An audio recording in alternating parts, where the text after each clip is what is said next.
be paying taxes and standing in line getting an unemployment check. And in fact, for every percentage point we lower the unemployment numbers, we can actually create $250 to $500 billion of additional revenue coming into the federal government. That's the way to do this. And how do we get our economy growing again? By building it here, by growing it here, and assembling it here. A policy where we make it in America. A strong, robust manufacturing policy is the key to our success, not only economically, our economic security and success, but our national security as well. You know, we have to bolster this by driving innovation and technology. The seeds that my predecessor has planted here, quite frankly, have been growing successful. We've carried those torches down the field. Investing in alternative energy, creating jobs here that cannot be outsourced, having choices with our fuel, how we use our energy. And quite frankly, the other way that we do this is renegotiate these trade agreements. Now, let me just say this. Congressman Regula was, by all practical purposes, a moderate. And my two opponents in this race have embraced extreme positions. So extreme as, you know, privatizing Social Security, as embracing these unfair trade agreements that have shipped our jobs overseas, and not fighting to close those tax loopholes that have allowed corporations to take their jobs and your tax dollars and move overseas. We need to renegotiate those trade agreements so they're fair for American workers and for American businesses. We don't need to have a race to the bottom. We don't need to have a race to the bottom and make sure that our wages and benefits are equal to China and equal to Mexico. Let's raise up those countries. Raise them up to our level so that they're equal trading partners. But when Ohio's economy is based 25% on how well or how poorly the automotive industry does, it doesn't make any sense that we send 9,000 vehicles to South Korea and they send 300,000 back. That's not fair or free.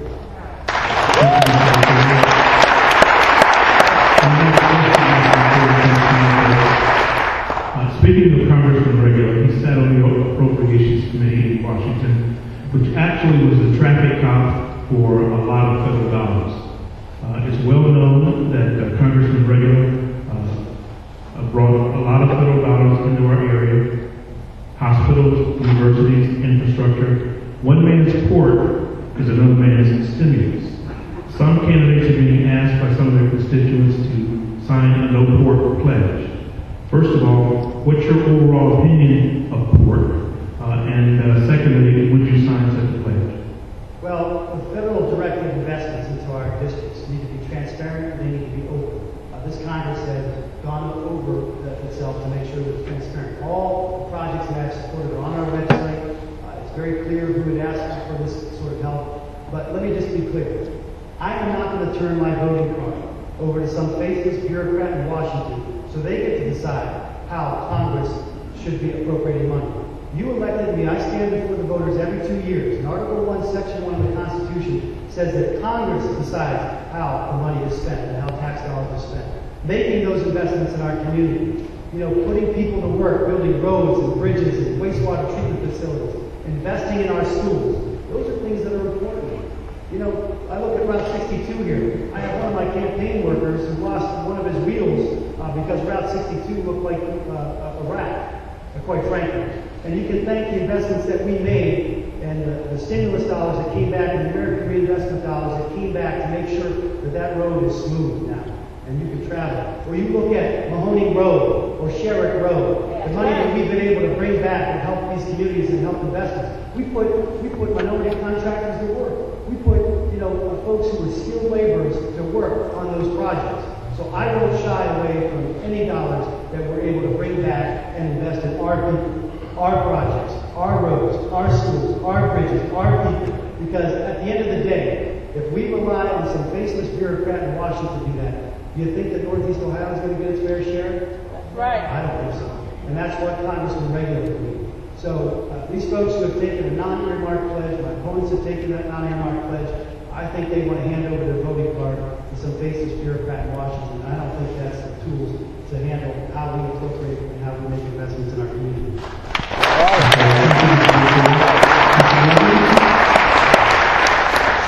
I disagree with the assessment on the Democratic opponent maybe wanting to give that voter card up to some bureaucrat. I don't believe that the measure of congressman should be how much has he brought back into his district from federal funds. After all, we have to remember Those federal funds come from another district. So our gain is in somebody else's loss. I think the congressman should be measured on how much of his constituents' money is he keeping the district to begin with by practicing fiscal responsibility in Washington and keeping taxes there for all of us. That is a truly successful congressman. And it's not only that, it's constitutional. There are some services that the government does need to provide us for, as stated in the Constitution. But unfortunately, our federal government is out their own those and have taken on too many responsibilities at too high a cost to the American working taxpayer.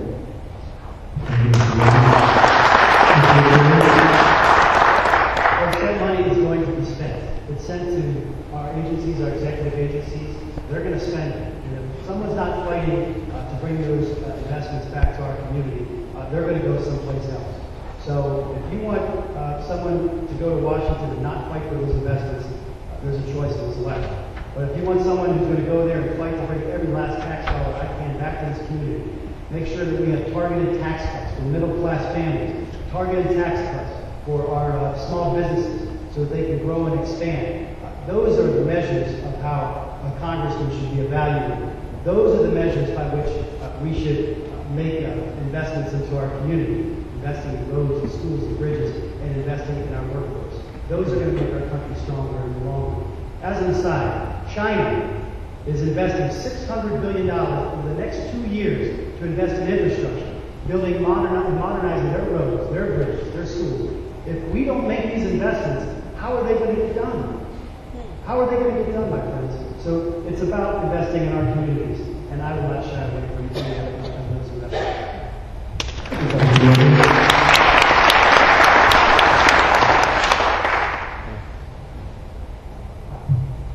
I agree with the congressman that money will be spent. But I believe you should be the one deciding how it's spent. I believe you know better what needs to be spent in your community than it should be spent in Washington, D.C. I can't wrap my head around the fact that we're letting a senator from Iowa text us here in Canton to spend the money somewhere down in Louisiana. It just doesn't make sense to me. I'd like to see tax cuts so that our local communities and local members of city council and county council appropriate those monies in a more measured and focused effort to reinvigorate our communities.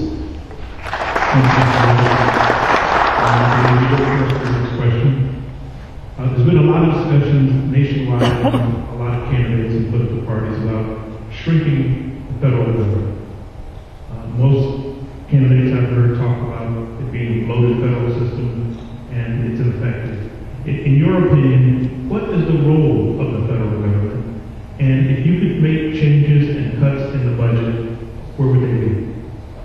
First off, with regards to the federal government, I believe in minimal government, maximum freedoms.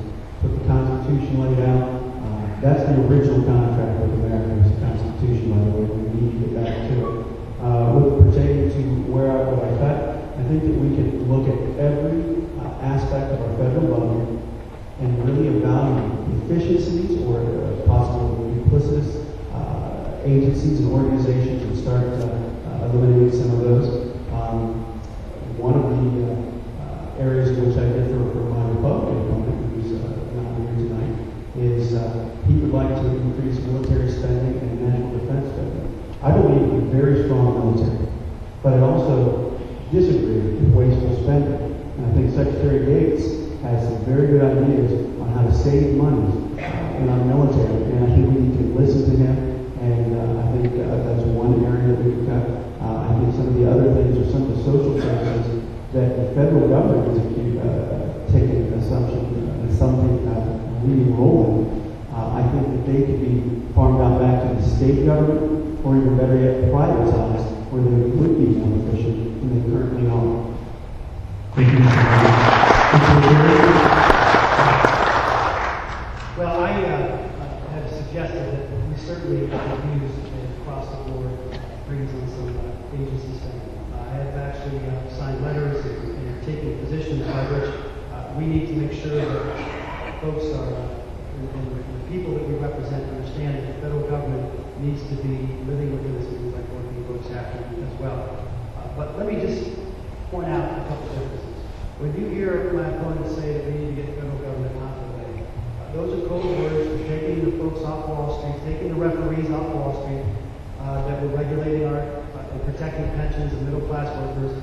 When you hear get the federal government out of the way, that's like code words for taking the referees off the field to make sure that the oil industry isn't jacking up prices and the insurance industry isn't dumping people because they committed a syndicated sick even though they paid their premiums. So let's be clear. The federal government has a role and responsibility. It is to act as a referee. And we need to make sure that those programs that empower referees have the resources they need to be good referees and throw the flag. Where I fundamentally disagree with my opponents is this notion that we need to send your Social Security, your investment dollars to Wall Street. We see how good that did for the housing market. We see how good that did for the Medicare, quite frankly, because back in the 1980s, Ronald Reagan helped privatize a portion of Medicare, and we see we're overpaying private insurance companies now by 20%, draining the Medicare trust fund. We see how that has worked. So we need to make sure that we reduce how these agencies are funding their programs and make sure that we have a across-the-board 5% reduction. I have supported legislation that actually froze the pay of federal employees. I couldn't, in my right mind, support a federal pay increase for federal employees while I had folks who were unemployed back home. So I have shown that in my voting record as well. Thank you,